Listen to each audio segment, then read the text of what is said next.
आज सभी चैनल भी दिखा रहे थे, ये कहना गलत नहीं होगा कि वो वीर थी। उसने अपनी अस्मिता को बचाने के लिए संघर्ष किया, लेकिन ममता बनर्जी का कानून का डंडा नदारद था। ममता बनर्जी दोषियों के साथ खड़ी थी और मैंने जब कहा था इंसाफ पीड़िता मृतक परिवार को, इस्तीफा ममता बनर्जी का, और इकबाल कहा था, इकबाल वर्दी का, जिसको नष्ट करने वाली ममता द डिस्ट्रॉयर फिर से हैं।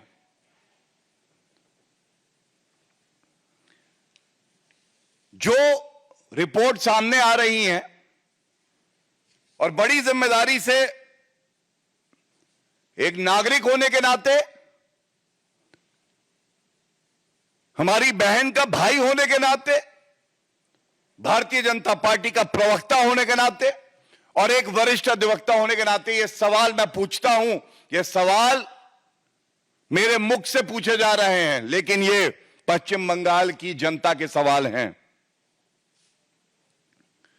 ममता बनर्जी जी, सवाल नंबर 1 आपसे पूछा जाएगा, क्यों आपको कहा जा रहा है डिस्ट्रॉयर ऑफ एविडेंस? हम सब जानते हैं कि जब कोई अपराध घटित होता है तो सबसे ज्यादा महत्वपूर्ण पहले 48 घंटे, जिसको कहा जाता है गोल्डन 48 आवर्स ऑफ इन्वेस्टिगेशन, जिसमें आप प्रमाण इकट्ठे करते हैं, साक्ष्य इकट्ठे करते हैं, और अगर रेप केस है, मर्डर है, तो जो भी ऐसे व्यक्ति हैं जो दरिंदे हैं, उनके हेयर स्ट्रैंड, बाल हो सकते हैं, सीमेन हो सकता है, और भी तथ्य इकट्ठे किए जा सकते हैं।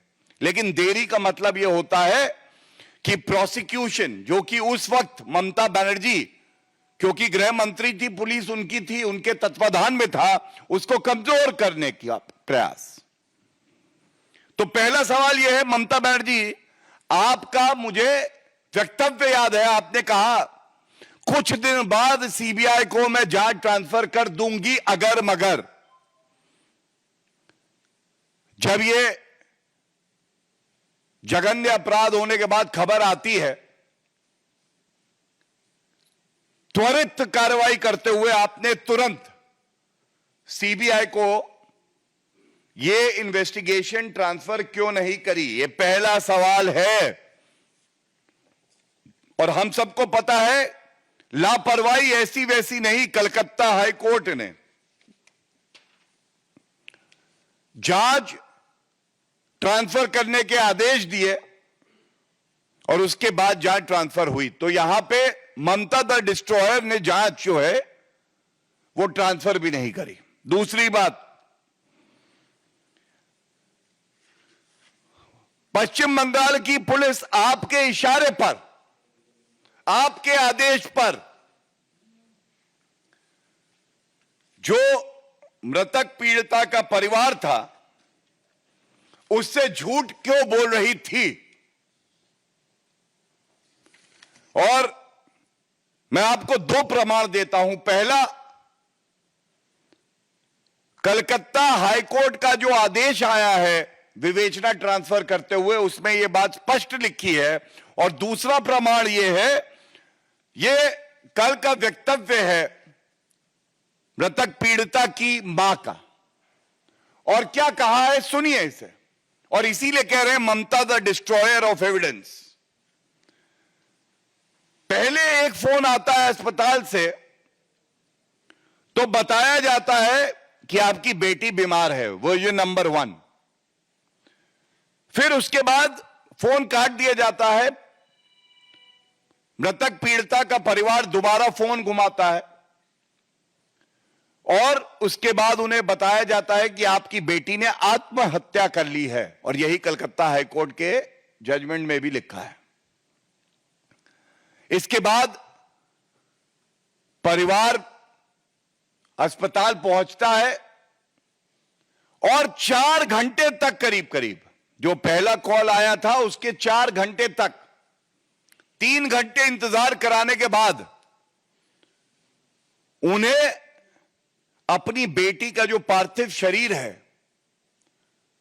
वो भी नहीं देखने को दिया जाता है। ऐसा क्यों है?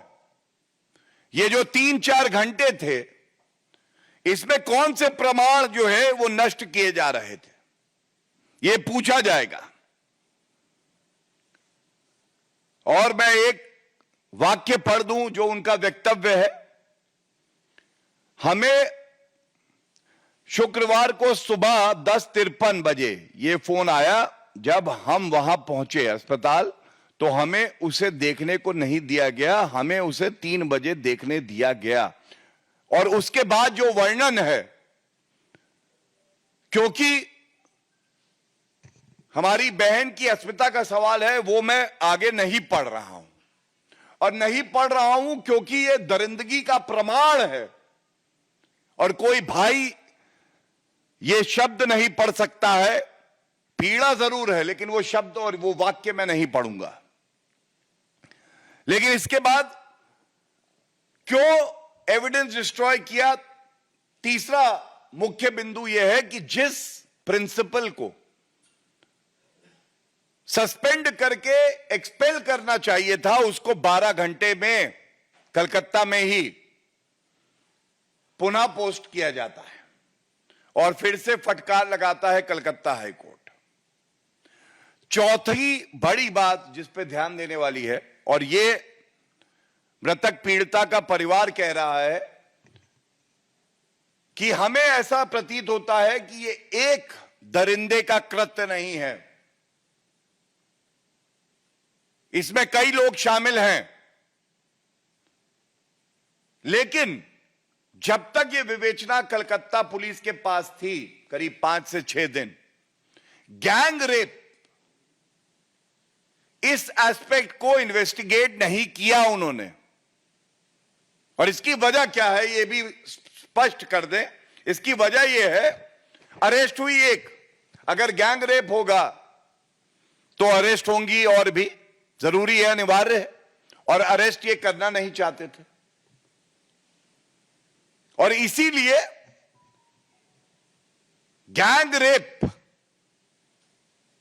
की पॉसिबिलिटी को भी इन्होंने इन्वेस्टिगेट करना उचित नहीं समझा है। एक बड़ा सवाल और आएगा,